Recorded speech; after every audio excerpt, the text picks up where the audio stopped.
దీన్ని అర్థం చేసుకోవాలంటే వైసీపీ కార్యకర్తలైనా రాజశేఖర రెడ్డి గారి అభిమానులైనా ఆలోచన చేయాలి.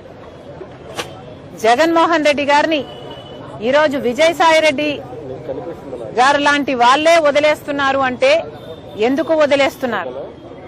జగన్మోహన్ రెడ్డి గారికి దగ్గరగా ఉన్న వాళ్ళు, జగన్మోహన్ రెడ్డి గారి కోసం ప్రాణం పెట్టే వాళ్ళు ఈరోజు ఒక్కొక్కరిగా జగన్మోహన్ రెడ్డి గారిని వీడుతున్నారు అంటే దానికి కారణం జగన్మోహన్ రెడ్డి గారు నాయకునిగా విశ్వసనీయత కోల్పోయారు. నాయకునిగా తన ప్రజలని, తనను నమ్ముకున్న వాళ్ళని కూడా తన దగ్గర ఉంచుకొని నమ్మకం కలిగించలేకపోతున్నాడు జగన్మోహన్ రెడ్డి గారు. కాబట్టే ఈరోజు రాజకీయంగా అయినా వ్యక్తిగతంగా అయినా జగన్మోహన్ రెడ్డి గారు విశ్వసనీయత కోల్పోయారు. కాబట్టే జగన్మోహన్ రెడ్డి గారు నా అనుకున్న వాళ్ళంతా దూరం అవుతున్నారు.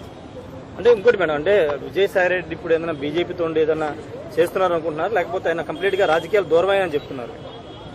ఆయన బీజేపీ ఏదైనా వ్యూహంలో భాగంగా చేస్తున్నారు అనుకుంటున్నారు? అంటే ఆంధ్రప్రదేశ్ లో రాజ్యసభ సభ్యుల్ని తీసుకుని రాజ్యసభలో బలపడాలనే వ్యూహం ఏమైనా బీజేపీ ఉందనుకుంటున్నారు? ఎందుకంటే జగన్మోహన్ రెడ్డి గారు బీజేపీకి, మోడీ గారికి దత్తపుత్రుడు.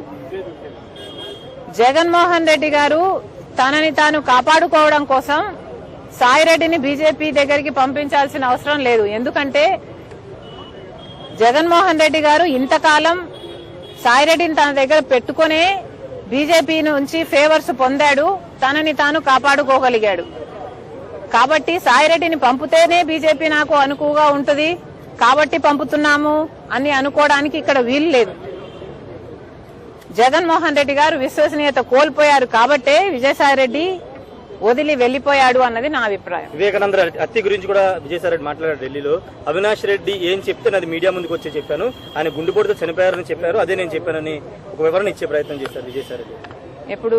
మధ్యాహ్నం ఢిల్లీలో మాట్లాడారు. సాయిరెడ్డి గారు ఇప్పటికైనా నిజాలు చెప్పాలి. ఈ నిజమే కాదు, ఇప్పుడు నిజం చెప్పారు, సంతోషం. ఈ నిజమే కాదు, మీరు ఎన్ని అబద్దాలు చెప్పారో మీకు తెలుసు. అన్ని విషయాలు కూడా మీరు అవినాష్ రెడ్డి గారిని, జగన్మోహన్ రెడ్డి గారిని కాపాడడం కోసం, వాళ్ళ కోసం, జగన్మోహన్ రెడ్డి గారి కోసం మరి ముఖ్యంగా ఎన్ని చేశారో ఇప్పటికైనా ఈ ఒక్క నిజమే కాదు మిగతా నిజాలు కూడా బయట పెడితే జనాలు సంతోషిస్తారు. సరస్వతి భూములను వెనక్కి తీసుకుంటుంది రాష్ట్ర ప్రభుత్వం. మనం కూడా ఎస్ఐన్ ల్యాండ్ ని కబ్జా తీసుకున్నారు, కొన్ని 24 ఎకరాలని ప్రభుత్వం వెనక్కి తీసుకుంది. దాని గురించి